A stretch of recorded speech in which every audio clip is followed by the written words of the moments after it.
e ela por si só é poderosa, mas eu peço que o Senhor nos dê graça para compartilhar a sua palavra. Fale conosco, em nome de Jesus. Amém e amém. Amém, gente?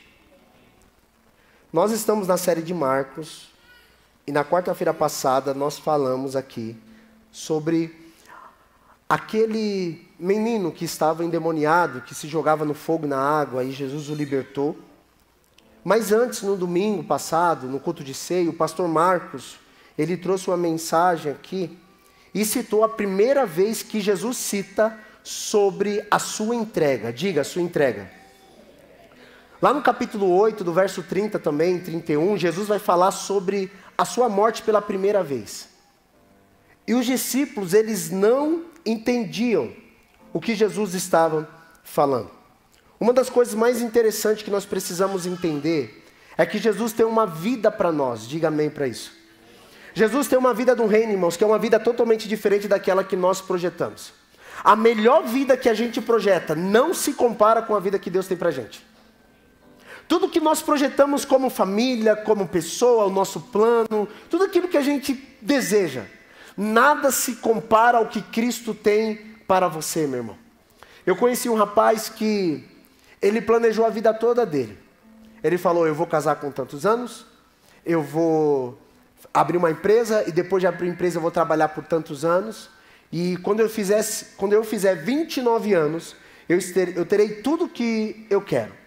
E de fato, quando ele chegou aos 29 anos, irmãos, esse cara até hoje tem muita grana, uma família, tem filhos lindos, ele tinha tudo, e tem tudo que assim que os homens desejam. Ele planejou a vida e correu para isso, e deu certo.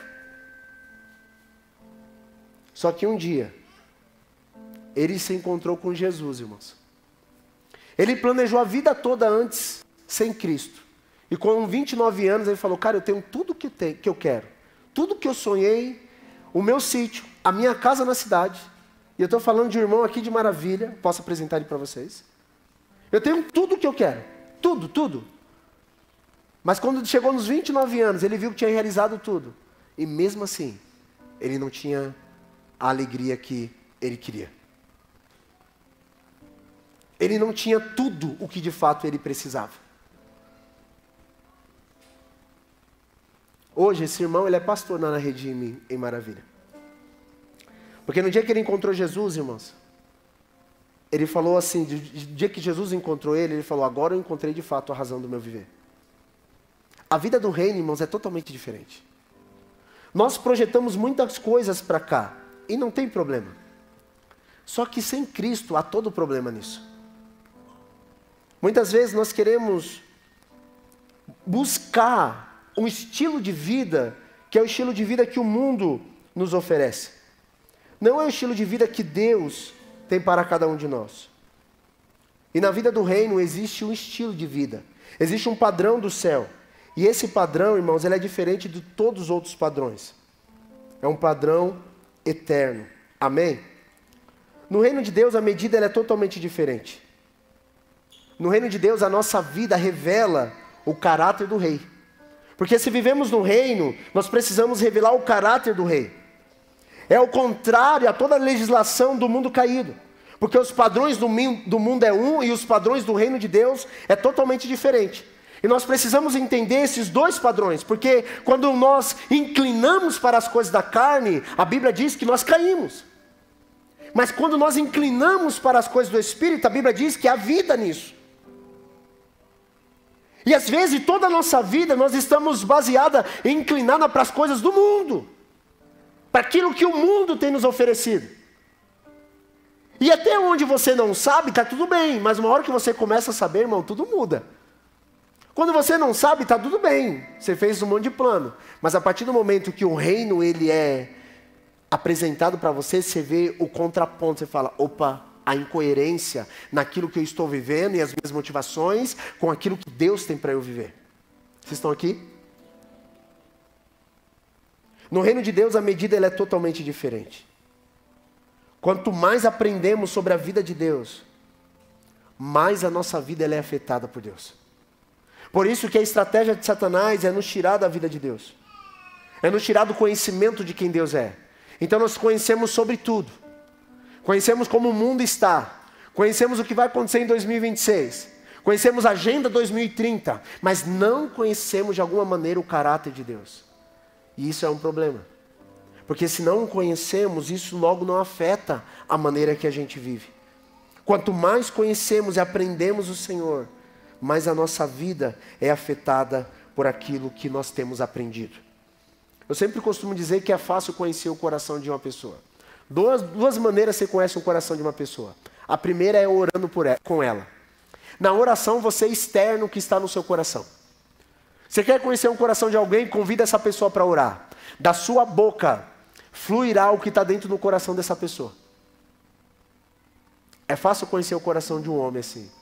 E a segunda maneira é nos dias normais, nas rodas de conversa, o que aquela pessoa mais fala. Você sabe onde o coração dela está. Às vezes nas nossas conversas, e não tem problema, mas uma vez mais digo isso, nós temos falado algumas coisas normais da vida. Mas quando a nossa linguagem, a nossa maneira de viver, a fé está apenas falando das coisas da terra, isso fala de um padrão que nós temos dentro de nós. Fala de algo que nós estamos carregando. E a gente não percebe, porque é o padrão do mundo que está nos moldando, não o padrão do reino de Deus. E nós precisamos nos atentar a isso. Eu creio, irmãos, que Deus tem uma vida diferente para todos nós. Quantos creem nisso?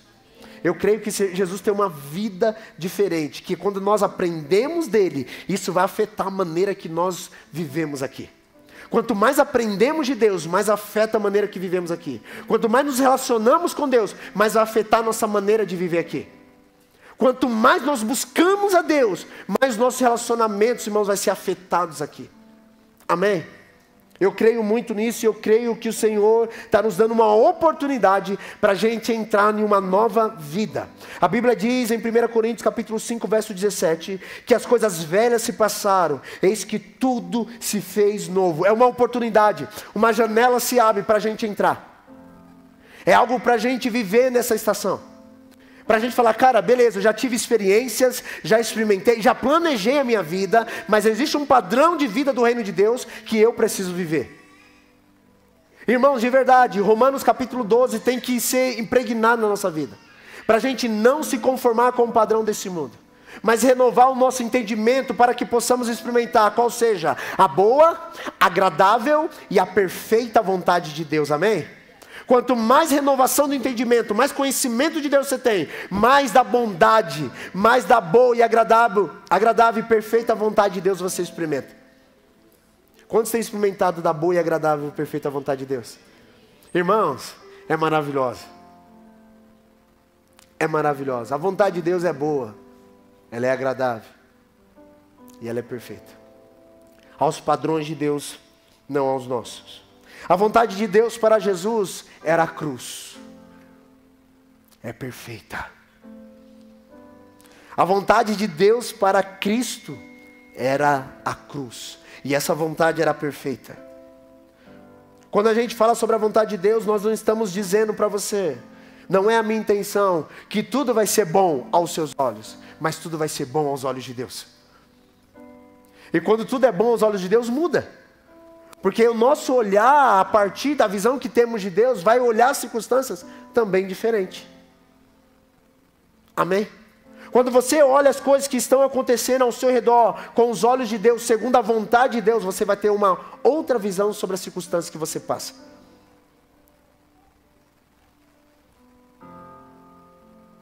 Eu creio, irmãos, que abriu-se uma janela para a gente viver hoje. Foi falado aqui no início, e a gente nessa igreja não planeja nada do que vai ser dito.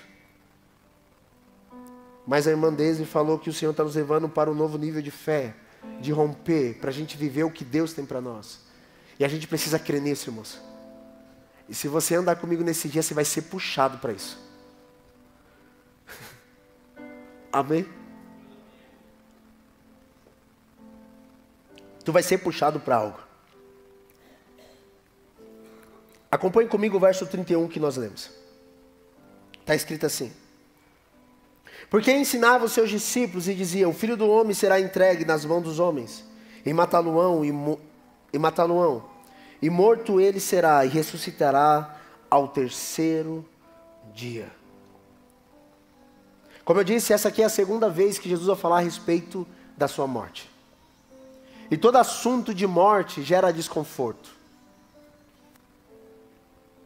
Todo assunto de morte gera desconforto. Literalmente. Nós não fomos, irmãos, criados para morrer.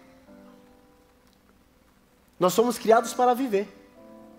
Quando Deus criou o homem no jardim do Éden, falou para ele assim, para ele crescer, multiplicar, encher toda a terra, mas deu uma ordem: se você comer da árvore do conhecimento do bem e do mal, no dia em que dela comer, certamente você vai morrer. Antes disso não há relato de morte nas Escrituras. Porque eu creio fielmente que Deus havia criado o homem para viver. E lá no jardim do Éden existia duas árvores: a árvore do conhecimento do bem e do mal, que traria a morte, e a árvore da vida. Essa árvore que é descrita em Apocalipse, que é a árvore que dá vida eterna. Então o homem, ao invés de comer da vida de Deus, ele vai comer do conhecimento do bem e do mal. E quando ele come do conhecimento do bem e do mal, ele acaba entrando em 3 níveis de morte. Porque não era para um homem morrer. Mas Deus disse: se você comer, você vai morrer. E quando ele come, ele entra em 3 níveis de morte. A primeira morte é uma morte espiritual. A morte espiritual é a separação do relacionamento com Deus. Porque o homem havia pecado. E o pecado faz separação entre nós e nosso Deus. É impossível, irmãos, em pecado a gente se aproximar de Deus. Porque Deus é um Deus santo. Pastor, então como eu me aproximo de Deus? Por meio do sangue de Jesus, que remove o seu pecado. Porque se você se aproximar de Deus da maneira que você está pecaminoso, se hoje eu me aproximar de Deus a minha própria maneira, eu morro, irmão. Porque Deus é santo. Agora, por meio de Cristo, eu consigo me aproximar do Senhor. Quando Deus nos vê, Ele não nos olha direto para nós. Entre nós e Deus existe o Cristo. E quando o olhar de Deus passa por meio de Cristo, chega até nós por misericórdia. Senão nós seríamos consumidos. A primeira morte é a morte espiritual. É a separação de Deus. Quando Adão ele peca, ele se separa do Senhor. Agora, a segunda morte é a morte física. A morte física é aquela que Paulo vai falar assim, que pelo pecado entrou a morte no mundo. Não havia morte, somente pelo pecado que a morte entra no mundo. E quando a morte entra no mundo, os homens agora passaram a morrer. Porque não era a vontade de Deus que nós morrêssemos, irmãos. Então agora por causa do pecado, a morte espiritual, separação de Deus. Agora por causa do pecado, a morte física, o homem agora passa a ter tempo de vida e ele tem tempo de nascer e tempo de morrer. Mas existe agora também uma terceira morte, chamada morte eterna. Que é a separação completa e definitiva da presença de Deus. Irmãos, as 2 primeiras mortes, nós já passamos. E essas 2 pode ser que a segunda delas nós vamos passar. A terceira é uma opção sua, passar ou não. A Bíblia diz assim que nós já nascemos em delitos e pecados, ou seja, separados de Deus. Agora Cristo, por meio do seu sacrifício, foi até nós e nos reconciliou com Deus. Com isso nós temos acesso ao Pai. Então agora já não estamos mortos espiritualmente. Porque Efésios capítulo 2, verso 1 diz que nós estávamos mortos nos nossos delitos e pecados. Mas Ele nos transportou do império das trevas para o reino do Filho do seu amor. Agora já não há mais morte espiritual sobre nós, amém, irmãos? Nós vivemos uma vida com Deus, isso é poderoso. É um relacionamento. É quando nós aceitamos a Cristo, nós nascemos de novo, o caminho está aberto. O novo e vivo caminho que Cristo abriu, agora nós conseguimos chegar diante de Deus e nos prostrar e encontrar um Pai de braços abertos para nos receber. Deus está de braços abertos, porque agora por meio de Cristo, que é o caminho, a verdade e a vida, nós podemos percorrer esse caminho. Cristo, irmãos, Cristo. Então já não há mais morte espiritual. Pastor, então quem está na morte espiritual? Todo aquele ainda que não recebeu Cristo. Todo aquele que não se reconciliou com Cristo. Todos os homens estão mortos nos seus delitos e pecados. Todos. Todos. sem exceção, estão mortos nos seus pecados. Essa é a primeira morte. Agora o fato da segunda morte também todos vão passar. Se Cristo não voltar, nós temos tempo de vida aqui. Vamos viver aí no máximo 120 anos. Depois o 80 é enfado da carne. Salomão disse isso. E Deus estabeleceu um teto para a gente viver. Agora tem um porém. A esperança também, depois que o nosso corpo ser sepultado, a Bíblia diz assim, que a esperança nossa é a ressurreição dos mortos. Então o problema da morte física já foi resolvido por causa do sacrifício de Cristo, trazendo ressurreição para todo aquele que nele crê. Irmãos, a primeira morte já foi resolvida. A segunda também já foi resolvida. Porque não importa se vamos viver 20, 30, se vamos viver 50, 100 anos. O problema dessa morte já foi resolvida. Por quê? Porque haverá a ressurreição dos mortos. E nós estaremos para sempre com Cristo. Amém, irmãos? Agora a última morte. A Bíblia fala sobre a morte eterna, chamada de segunda morte. Essa, todo crente nunca vai passar. Todos aqueles que creem em Jesus, que seus nomes estão escritos no livro da vida, sobre ele não há o poder da segunda morte. Nós vamos viver eternamente ao lado do nosso Pai. Na casa do meu Pai há muitas moradas. Vamos viver com ele para sempre, irmãos. Isso é maravilhoso. Você pode dizer amém para isso? O problema da morte já foi resolvido. Por isso que eu digo, o crente não pode ter medo da morte. Porque já está resolvido. Já está resolvido. Tudo já está resolvido em Cristo. Isso me empolga demais. Porque isso me dá voia para viver. Eu não tenho um prazo de validade. Nós somos eternos diante do Senhor, irmãos. Os homens podem tirar o seu corpo, mas a sua alma eles não podem tirar. Os homens podem até enterrar seu corpo, como fizeram agora naquela nação. Mataram centenas de cristãos, mas a alma é eterna perante Deus. E essa é a nossa esperança, meus irmãos. Essa é a nossa esperança. Vivermos eternamente diante do Senhor. A vida do reino nos dá compreensão para a gente viver com essa eterna expectativa e esperança diante de Cristo. Nenhum assunto de morte é bom. Agora, Jesus fala assim, eu vou morrer. Os filhos do homem será entregue. E o filho do homem aqui, o contexto, ele vai tirar essa expressão do livro de Daniel, quando vai falar de um rei. Olha isso aqui, presta atenção no que eu estou dizendo. O filho do homem, no livro de Daniel, é a respeito do Messias. O rei messiânico que traria o governo de Deus para a terra. Restauraria o governo a Israel. Agora Jesus vai falar a respeito da sua morte, trazendo sobre ele o atributo do filho do homem. Aí buga. Como aquele que trará o governo vai morrer. Porque a esperança de todo judeu da nação de Israel era, nós queremos de volta o governo de Deus sobre nós. Agora Jesus está passando pela terra, chamando os seguidores, vivendo com eles. Sabe o que faz? Todo seguidor de Jesus tinha uma expectativa. Quando o Senhor restaurará o reino a Israel? Atos capítulo 1, verso 6. Quando? Essa era a expectativa deles. Agora esse mesmo rei está dizendo assim, ó, o filho do homem será entregue. Note, será entregue. Vão matar ele, mas ao terceiro dia ele vai ressuscitar. Olha o que a Bíblia diz, verso 31. Verso 32. Mas eles não entendiam. Eles não entendiam essa palavra. E ainda receavam interrogá-lo. Eles estavam com receio de interrogar Jesus, porque eles não estavam entendendo o que Cristo estava dizendo. Como assim, Senhor?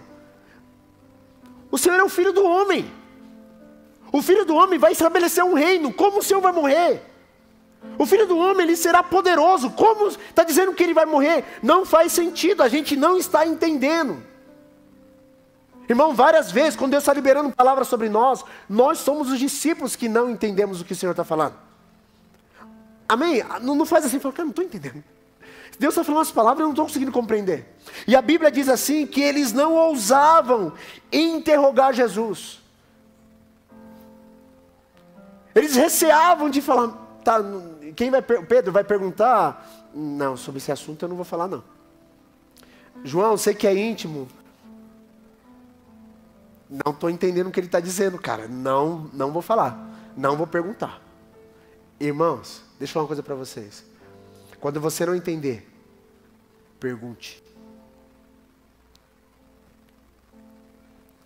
Todas as vezes nós pensamos que Deus se preocupa com os nossos questionamentos.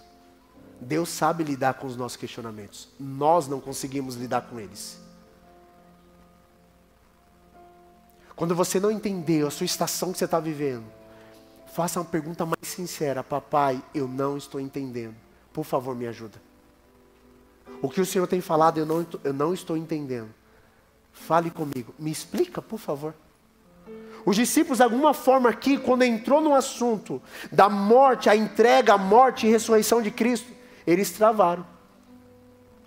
Você vê isso em Mateus capítulo 16, quando Jesus vai falar quando ele vai falar da sua morte, Pedro também, ele se levanta e fala assim, não, tu não vai morrer não.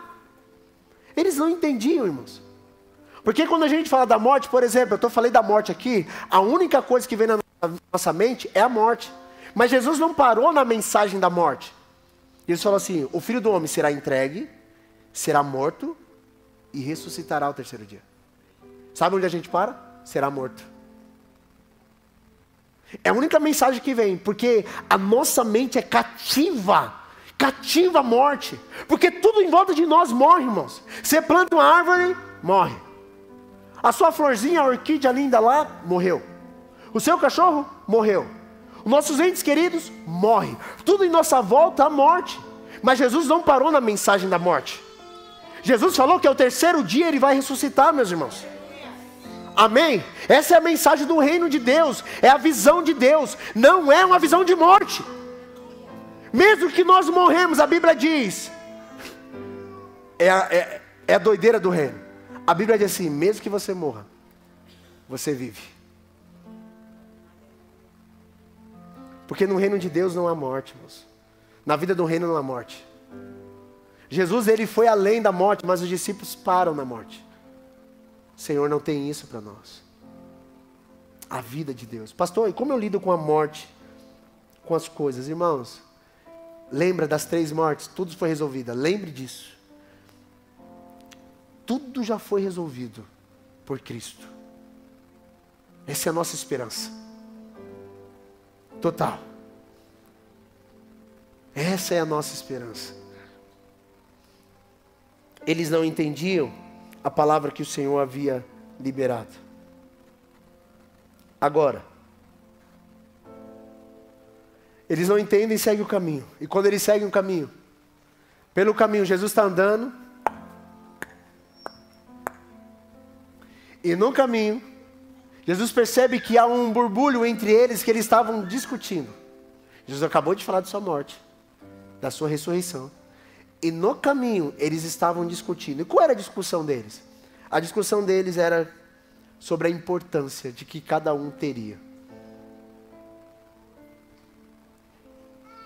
No verso 33, chegou em Cafarnaum, entrou em uma casa. E Jesus perguntou, o que vocês estavam discutindo pelo caminho? 34. Então eles calaram-se, porque pelo caminho eles tinham disputado entre si quem era o maior. Jesus acabou de falar de algo eterno, e aí eles estão discutindo no caminho a relevância que cada um deveria ter. Irmãos, isso fala muito dos nossos dias. Quando Deus está trazendo as coisas eternas para nós, o seu plano eterno, e nós muitas vezes estamos discutindo coisas inúteis. Entramos, aquilo que Paulo fala, em discussões que não chegam a lugar algum. A Bíblia diz assim, que pelo caminho eles estavam discutindo sobre a sua importância. E qual era essa importância? A discussão era essa. Quem é o maior? Quem vai ser o maior no reino de Deus? Quem era o maior entre eles? Quem seria o maior? Então Jesus, verso 35, ele assentou-se, chamou os 12 e disse, se alguém quiser ser o primeiro, que seja o último e servo de todos. A vida do reino era diferente do padrão do mundo. Olha só, irmãos. Às vezes a nossa visão sobre ser maior, ela está baseada com as métricas do sistema desse mundo. As métricas do mundo dizem assim: ser maior é você ter mais. Ser maior é baseado na sua influência. Ser maior é baseado na sua conta bancária. Ser maior é o tamanho do seu ministério. O padrão do mundo, ele desenha algo que não tem nada a ver com Deus. O mundo tem um padrão, irmãos. E muitas vezes nós estamos percorrendo por esse padrão. O que é ser maior? Então eu quero ganhar mais, eu quero ser mais, eu quero ter mais, eu vou mais, eu quero mais, eu quero mais, eu quero mais. Mas Jesus falou uma coisa muito poderosa para nós. Jesus vai falar o seguinte: que o maior é aquele, o maior, quem quer ser o primeiro, que vai ser o maior, deve ser o último. E deve ser servo de todos. Note que Jesus não falou servo dele, mas servo de todos. Nós queremos ser servo de Deus, mas não queremos ser escravo do seu corpo. Escravo da igreja, ser servo da igreja. Quando a gente fala em servir o corpo de Cristo, a gente fala: não, eu vou servir os homens? Quer ser o maior? Sirva. Desgaste a sua vida em servir. Não são minhas palavras, palavras de Jesus. Seja servo de todo mundo. Amém, meus irmãos? O padrão do mundo não, é selecionar. Eu vou servir esse aqui. A irmã falou para mim ontem: eu fui na igreja isso porque lá eu queria fazer um network e tal. Aí, vou servir esse aqui. Esse cara aqui eu posso trazer para minha mesa, porque esse cara aqui vai me levar a tal fulano, e ali eu vou fechar o negócio, e ali vai dar certo. Eu quero chegar lá, então eu vou servir nesses caras. Mano, o padrão de Deus não é esse. O padrão de Deus é assim, seja servo de todos. Aqui elimina essa teologia segmentada que fala assim: não, esse aqui não, esse aqui não, esse aqui não, esse cara aqui não, deu muito trabalho. Não, esse aqui eu não vou servir. Não, irmãos. No reino de Deus, a vida do reino é ser servo de todo mundo. É quando a gente quer chegar em primeiro, Deus te coloca no último da fila, e você fala assim: glória a Deus.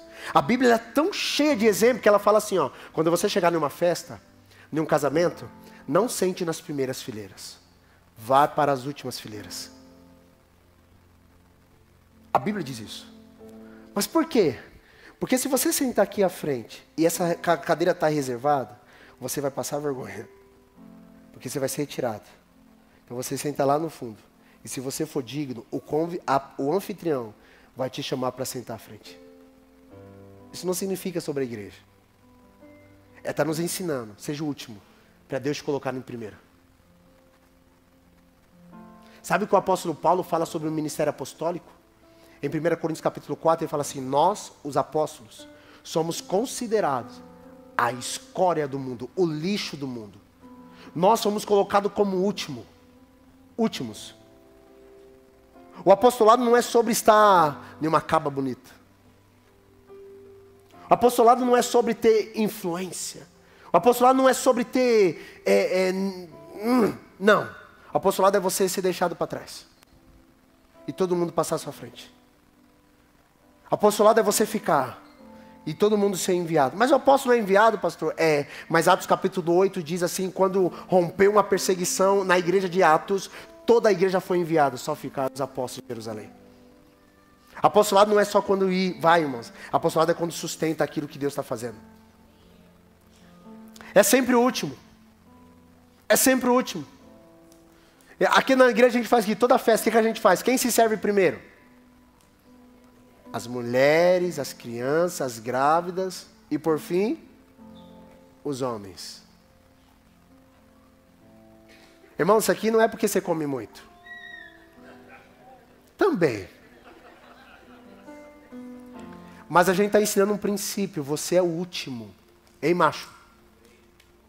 Na sua casa você é o primeiro, você não entendeu o reino de Deus.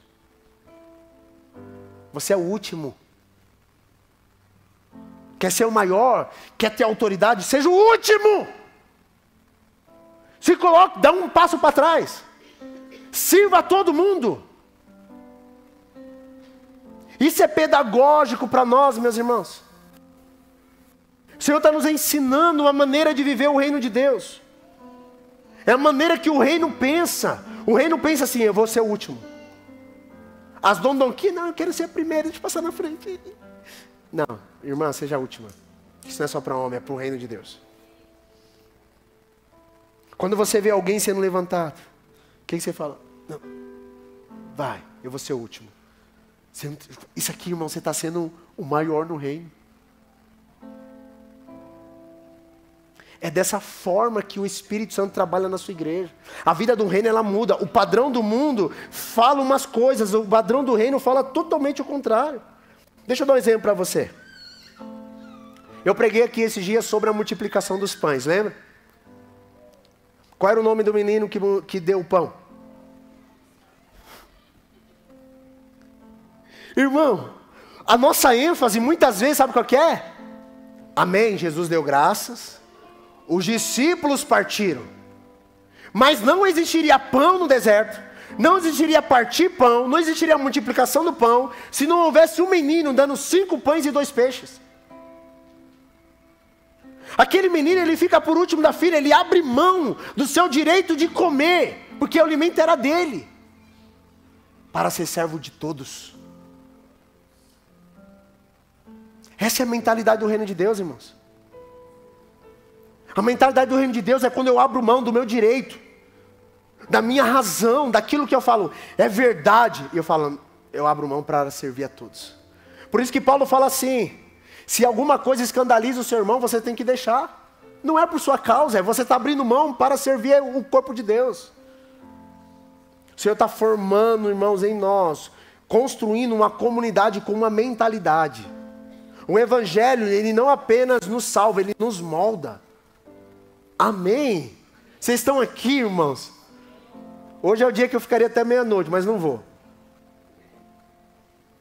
Mas olha só, meu irmão.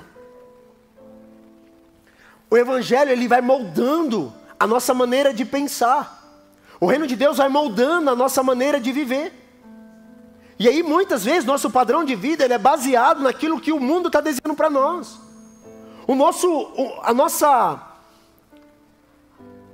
A nossa expectativa, a nossa realização, a palavra sumiu, Senhor, traga a palavra, por favor. A nossa definição sobre sucesso não é o sucesso do reino. Muitas vezes nossa definição sobre sucesso é o sucesso do mundo. E o Senhor vem trazendo para nós, tipo assim, para você, a minha perfeita vontade, Cristo, é a cruz. Você acha que Jesus foi bem sucedido na sua missão, irmãos? Hein? Você acha? Tenho certeza. O Papa errou quando ele disse assim, ó, Jesus foi um fracassado porque morreu. Não. Jesus foi vitorioso porque se entregou. O Papa errou, irmão. O Papa errou. Amém? Na multiplicação dos pães no deserto, como eu disse, falamos os discípulos que alimentaram as multidões com aqueles pães. Mas não demos ênfase, muitas vezes, no menino que ofertou aqueles 5 pães e 2 peixes. Sem o menino ali não haveria multiplicação, meu irmão. E o problema não era o Cristo que não podia fazer, é porque não teria o recurso que o menino entregou. Quem é valorizado? Quem dá muito? Jesus olhou para aquela mulher que deu 2 moedinhas e valorizou ela. Irmãos, o padrão do reino é diferente. Ela deu de todo o seu sustento. Eu entendo uma coisa, se você quer ser o maior, seja servo de todos. Ah, irmão, seja servo de todos. O último. Sempre o último e nunca o primeiro. Seja servo de todos, seja o último e nunca o primeiro. Deixa Deus te colocar no lugar que Ele te quer. Se Deus quer você em primeiro, Ele vai te colocar lá, irmãos. Eu creio nisso. Eu creio que o Senhor Jesus, quando quer levantar uma pessoa, irmão, não tem coisa que fica na frente. Quando Deus quer prosperar alguém, por exemplo, não tem crise que fica à frente, irmão. Quando Deus quer curar alguém, não tem diagnóstico que fica à frente. Quando Deus quer, Senhor, só se coloca na vontade de Deus. Não tem nada que Ele não possa fazer. Amém? Jesus vai nos ensinar algo a respeito do serviço. Verso 36 diz que Ele pega uma criança, lançando mão de um menino, pôr no meio deles e tomando em seus braços, disse, 37, qualquer que receber um desses meninos em meu nome, a mim me recebe. E qualquer que a mim me recebe, recebe não a mim, mas aquele que me enviou. Sabe, irmãos, vamos lá. Se eu trouxer uma criança agora aqui para falar, qual seria a sua reação em receber a mensagem dessa criança?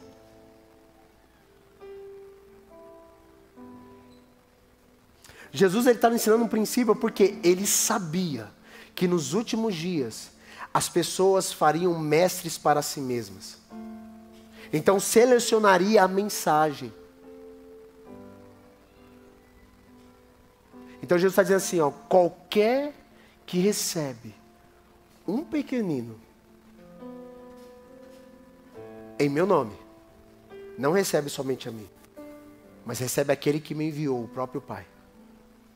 Sabe o que Jesus está ensinando para a gente? A vida do reino valoriza os pequeninos. Pare, pelo amor de Deus, amados irmãos, de idolatrar os grandes, os que têm. Pare de idolatrar aqueles que, uau! Pelo amor de Deus, pare. Da boca das crianças e dos que mamam, diz a palavra do Senhor, Deus suscita força. Deus pode dar uma criança cheia do Espírito Santo, irmãos. Qualquer pessoa. Amém, irmãos? Eu sei que na nossa cultura, essa cultura hypada, que é a cultura da imagem, a gente quer ouvir aqueles que se aparentam ser melhores. O maltrapilho a gente não quer ouvir. Mas, irmãos, quando Cristo vem, Ele nasceu e foi colocado dentro de uma manjedoura. Jesus seria um maltrapilho dos nossos dias. Eu ouvi uma frase uns dias que me pegou. Jesus viveu e cresceu em Nazaré, amém? O Deus encarnado. Irmão, sai do celular, pelo amor de Deus. Por favor.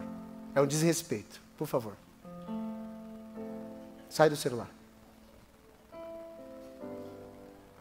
Jesus cresceu em Nazaré. O Deus encarnado cresceu em Nazaré. E a cidade não percebeu que Deus habitava lá. É perigoso. O Senhor está se movendo do nosso lado e a gente não perceber. O Senhor está andando do nosso lado e a gente não perceber a presença dEle. É perigoso, irmãos, a gente querer que venha aquilo que tanto desejamos dos sumos sacerdotes do templo.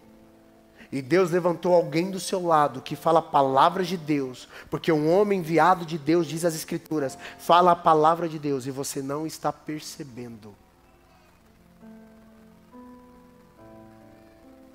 Ao longo do tempo, Deus vai levantando pessoas na sua vida. Mas talvez a sua expectativa está tão longe, ou em alguém tão distante, que você não está percebendo os movimentos de Deus ao seu lado. Que você tenha olhos espirituais para ver aquilo que Deus está fazendo à sua volta, ao seu lado. O Deus encarnado andou sobre Nazaré e os homens não perceberam. Deus pode andar no nosso meio e a gente não perceber as movimentações do Senhor. Isso é perigoso demais para nós, irmãos. Isso é muito perigoso para o nosso coração. Deus pode pegar uma criança e está usando uma criança e a gente não perceber. Jesus está ensinando um princípio aqui para nós. Todos aqueles enviados que foram levantados em nome dEle, quem recebe esses? Recebe não somente a Cristo, mas também o próprio Pai. Irmãos, sabe as mesas que nós temos, os discipulados? As mesas de comunhão. Essas pessoas que estão em volta da mesa, elas são cristãs. Pequenos cristos.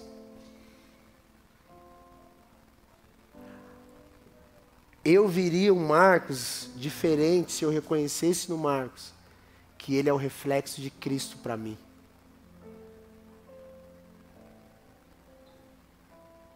Mas como eu vejo só o Marcos, é um Marcos. É um Marcos.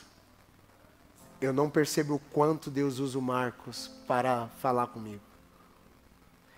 E eu não estou falando que eu não faço isso com o Marcos. Eu estou usando um exemplo.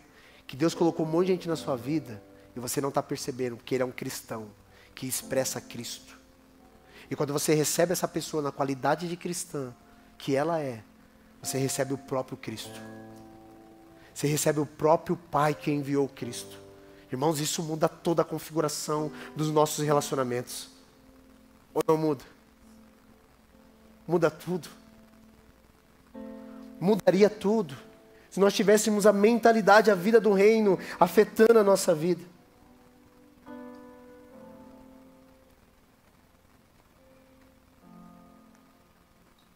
Nós não podemos fazer acepção de pessoas. Fazer messes para nós mesmos. Irmãs, olha para mim, as irmãs aqui. Deus colocou mulheres de Deus na sua frente. Ao seu lado. Nessa igreja, tem irmãs mais velhas aqui que podem te aconselhar de como você deve viver uma vida santa. Tem irmãs de Deus aqui que podem te aconselhar como você deve tratar bem os seus maridos. Tem irmãs de Deus aqui que pode te aconselhar como você deve ler as Escrituras. Vai um conselho do meu coração, começa a ver umas às outras, irmãs, como cristãs. Porque você é uma expressão de Cristo para essa irmã do seu lado. Vocês não estão competindo, vocês estão cooperando umas com as outras. Amém, minhas irmãs? É o que Cristo está fazendo, servo de todos. Nós devemos ser servo de todos. Verso 38. João então chega até Jesus e fala: Mestre, vimos um que em teu nome expulsava os demônios, o qual não nos segue. E nós o proibimos, porque ele não nos segue a gente.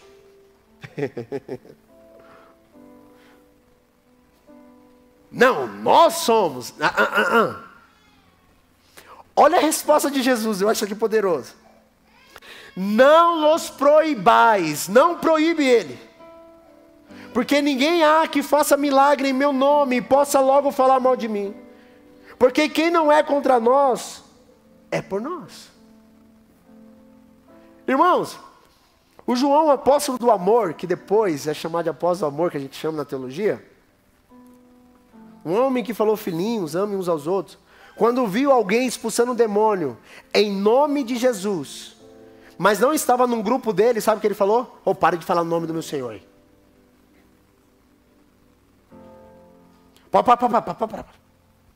Às vezes nosso comportamento é assim, irmãos. Quando Deus começa a levantar alguém que não nos segue, que a gente fala: acho que não é de Deus aquele cara ali. Deus não fecha monopólio com ninguém. Amém? Eu sou ministro do Evangelho, irmãos. Deus não só me usa, eu sou parte daquilo que Deus está fazendo na terra. Tem muitos irmãos de Deus. E nós precisamos ser batizados num batismo de humildade, para entender que aqueles que talvez não estão nos seguindo, não importa, deixa eles fazer o que Deus chamou eles para fazer. Pastor, mas eu não concordo com... Está tudo bem, irmãos. Eu não concordo com tudo comigo mesmo. Eu olho para mim e falo: eu não concordo, Jefferson, que você está fazendo isso. De verdade. Mas amém? Ou você concorda com tudo que você faz? Eu pelo menos não. Mas se Cristo não está nos proibindo, Porque nós temos a obrigação e o dever, ou pensamos que tem um direito de proibir as pessoas. Hein, irmão? Porque você acha que aquilo que você pensa que é a sua teologia certa, é ao contrário, é a sua teologia verdadeira, e ela é totalmente diferente do que o outro irmão está pensando, e fala assim, o minha está certa, aquele irmão está errado. Jesus falou assim, não proíbe, porque não há ninguém que faça milagre em meu nome e depois fala mal de mim. Agora, o que a pessoa vai prestar conta diante de Deus é ela e Deus. Mas Jesus falou para a gente não fazer acepção e falar assim, proíbe essa pessoa de falar. Sabe, meus irmãos? Deixa eu trazer aqui um entendimento sobre isso para nós.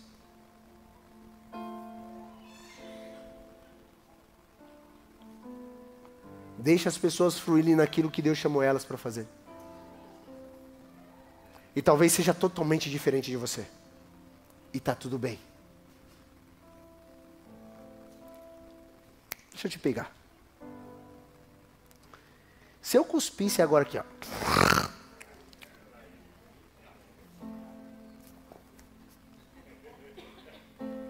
E você que está doente, eu falasse assim, você vai ser curado. Alguns de vocês vão fazer assim, ó. Jesus fez isso. A gente encaixotou Cristo, irmão, no nosso cristianismo desse século. Como se Cristo tivesse padronizado, a gente tivesse colocado Cristo dentro de um padrão que ele não se movimenta diferente. Quando você vê alguém fazendo isso, você fala, tá doido, é um de Deus não. Esse cara aí, eu não quero cuspir desse cara não. E se a cura vier? Vamos lá, vamos ser um pouco menos nojento aqui. Só um lenço suado. Pegasse o lenço, Jeff. Leva lá para todas as pessoas que estão enfermas, né, serão curadas. Alguns irmãos iam falar assim, pastor ficou doido. Paulo fez isso. A vida do reino mexe, irmão, com a nossa estrutura. A vida do reino mexe. Nosso padrão do mundo falou, não, a gente encaixotou Deus aqui. Não é assim, meus irmãos. Não proíbe. Deixa eles. E o nosso dever? Continuar seguindo Cristo. Como João continuou. Só não proíbe, João, deixa eles. Será que nós temos maturidade para isso? De ver o diferente e falar assim, glória a Deus, eu continuo seguindo Cristo. Eu não estou falando para a gente validar a heresia. Eu não estou falando para a gente validar secretismo religioso, nada disso. Estou falando, deixa eles usarem o nome de Jesus. E note uma parada. Era no nome do Senhor. E os demônios eram expulsos. João viu o cara expulsando o demônio. Não falaram para João. Senhor, nós vimos. Mas ele não está com a gente. Mas nós vimos.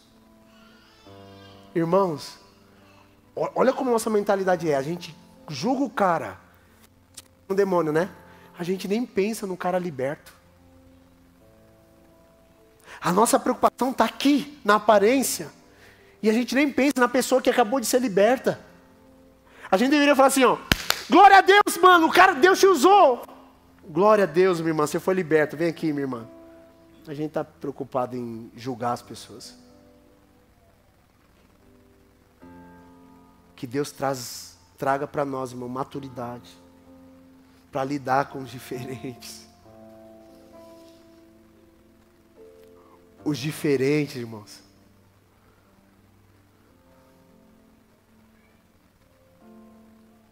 Sábado nós teremos um encontro de crianças aqui. Você vai ver, irmão, vai ser uma doideira santa aqui. Um monte de gente diferente. Venha, tu vai ver. Vai ficar assim. Meu Deus! Que coisa linda o corpo de Cristo, irmãos. Porque somos muitos membros diferentes uns dos outros, mas que fazemos parte do mesmo corpo. Isso é maravilhoso.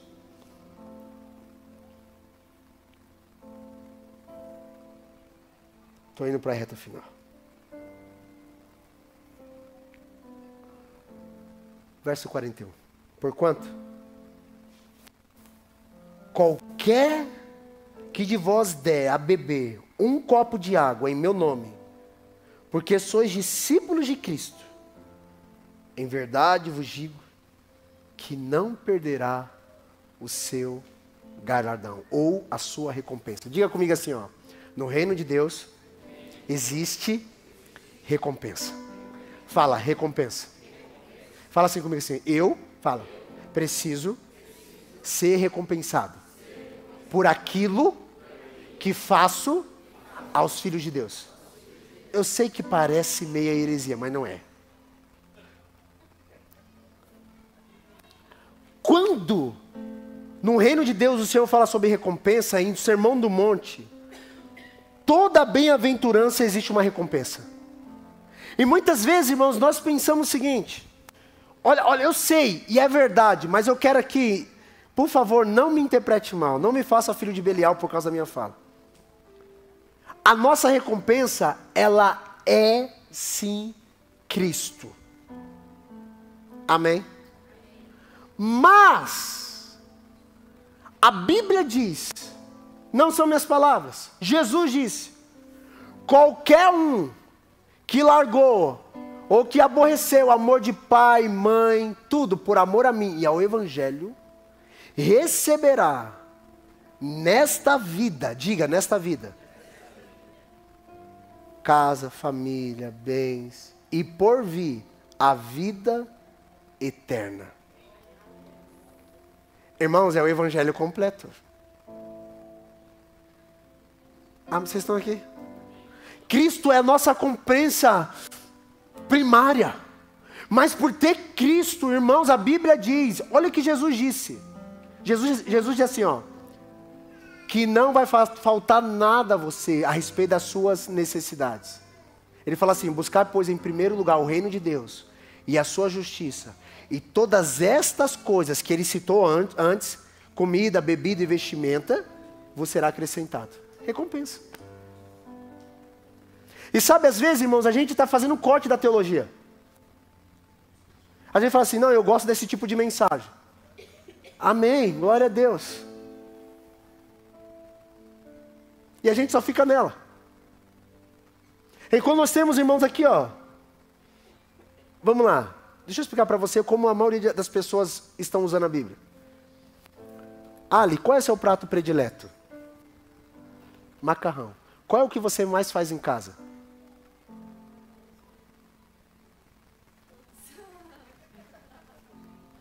Deixa eu descer. Eu gosto de descer. Qual é o seu prato predileto? O que você fala assim, meu, é o predileto? Macarrão também? Meu Deus. Massa para todo mundo. Facinho. Qual que você mais faz? Bolonesa. Alguém tem um prato predileto que não é macarrão? Eu tô no sul, né? Churrasco, bom chimarrão. Tirando carne, alguém tem um prato aqui? Porra! Eu tô no sul, né? É a coisa mais linda isso. Polenta, massa, churrasco, chimarrão. Tô pronto. Salmão também. Vamos aplaudir a vida da Dona Rosa. A Rosa é chique, é outro nível. Queridos, olha só. Deixa eu falar uma coisa para vocês. A Bíblia, ela tem muito cardápio. Muitos assuntos. Que vai focar, vai centralizar em uma pessoa. Cristo. Só que muitas vezes nós estamos só na polenta. Só na massa. Só no churrasco. Vocês não conseguem entender? Enquanto a Bíblia está aqui, irmãos, ó, é muita coisa. Então você quer... Não, eu não vou entrar em casamento porque... Mas aqui a Bíblia fala sobre casamento. Sobre criação de filhos. A Bíblia fala sobre empreender. A Bíblia fala sobre dinheiro. A Bíblia fala sobre saúde. A Bíblia fala, esse livro que você tem em suas mãos. A Bíblia fala de como nós devemos nos cuidar, como devemos da maneira de falar. A Bíblia fala da maneira que a gente deve se comunicar. A Bíblia fala para a gente não ser grosso. A Bíblia fala para a gente que as nossas palavras têm que ser temperadas com sal. E tudo que a gente falar tem que ser verdade baseado no amor. Então, existem muitos assuntos. Só que a gente faz o recorte. Por exemplo, eu gosto muito de ovo. Irmão, ovo para mim, você pode colocar todo dia lá, eu vou comer. É fácil me agradar. Gosto mesmo. Acho que a necessidade de tanto tempo virou um prato predileto. Mas eu gosto muito, muito de ovo mesmo. Só que se eu ficar só no ovo... Nossa, eu ia falando... Não vou falar. Eu vou falar. Eu falo, né? Se eu ficar só no ovo, eu vou peidar fedido.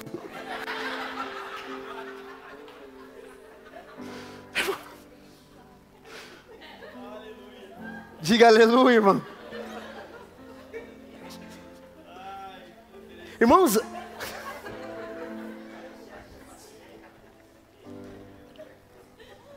volta aqui. Eu falo, né? Eu tenho que parar de falar essas coisas. É os pensamentos intrusivos, né?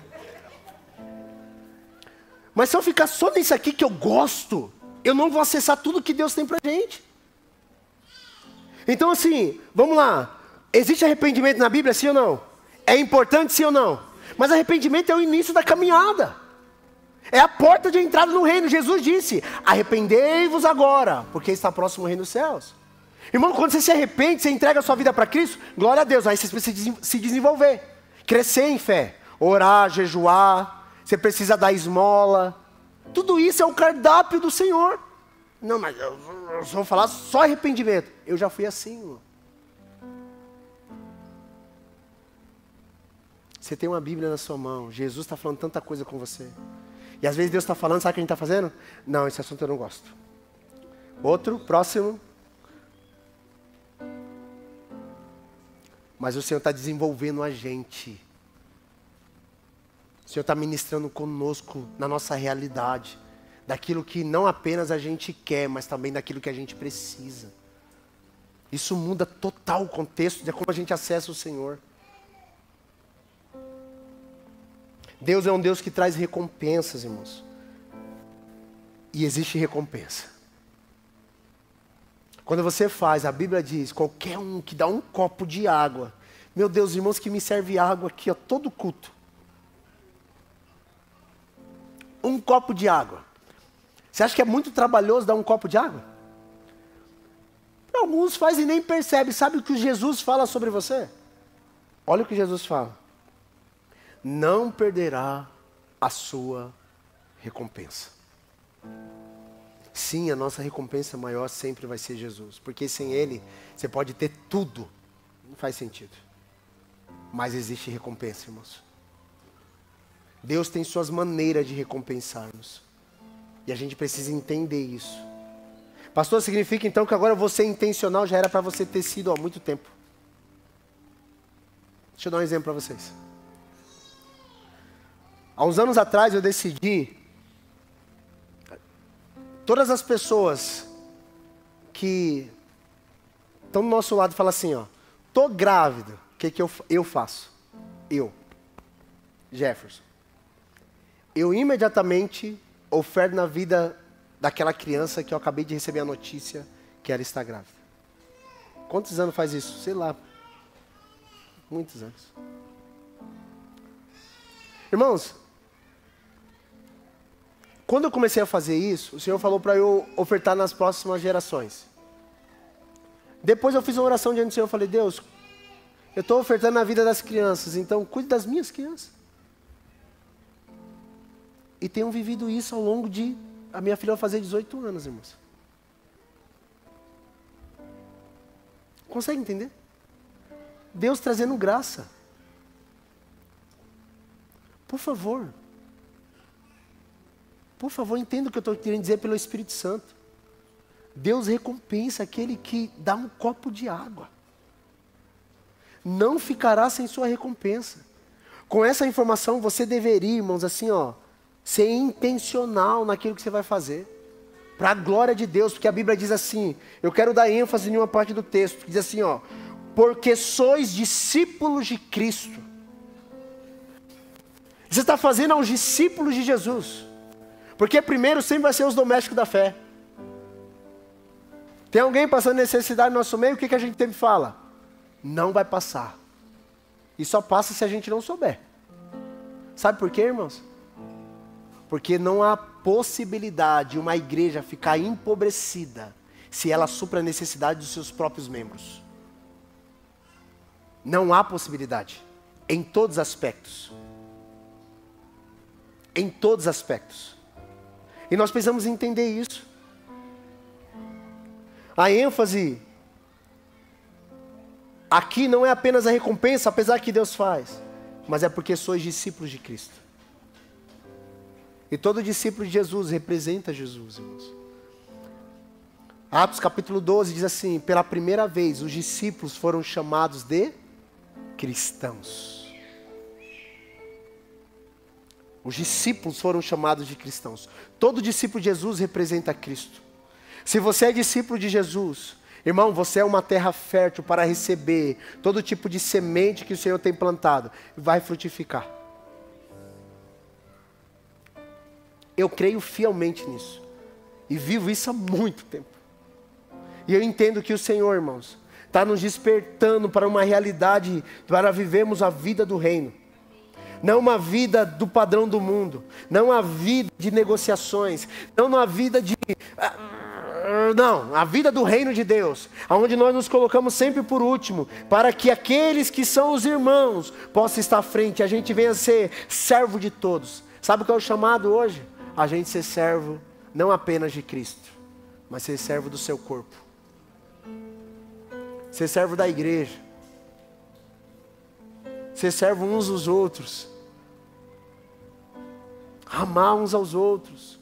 Orar uns pelos outros, perdoar uns aos outros, ir a segunda milha novamente, é ser servo, irmãos, porque esse é o chamado do reino de Deus. Se você quiser ser grande no reino, seja servo de todo mundo. Se você quer ser um cara bem relevante no reino de Deus, sirva. Sirva com aquilo que o Senhor te deu. Pastor, mas eu não tenho nada. Se você é um discípulo de Jesus, Ele te deu alguma coisa. Alguns receberam 5 talentos, outros 2, outros 1. Mas todos receberam algo do Senhor. Sirva. Sirva o corpo de Cristo. Sirva. Amém, meus irmãos? A nossa esperança é a realidade do Cristo habitando em nós. E a partir dele, uma vida totalmente nova. Eu quero orar com você. Você pode se colocar de pé, por favor?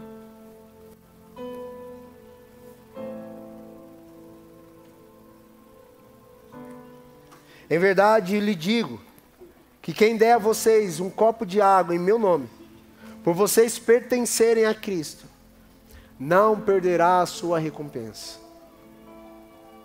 Não perderá a sua recompensa.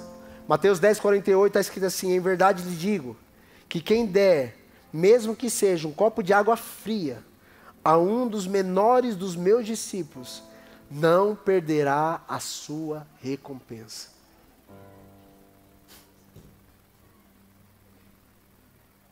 Ninguém vai passar sede do nosso lado. Vai ter água para todo mundo. Amém? Acesse todas as escrituras. Acesse toda a palavra. Acesse, leia a sua Bíblia. Leia mesmo. Fala, Jesus, fala comigo. Deixa todos os assuntos borbulhar dentro de você. E traz remissão. Não com a mentalidade do mundo caída, mas uma mentalidade de Cristo. Amém? Feche os seus olhos nesse momento. Feche os seus olhos, por favor.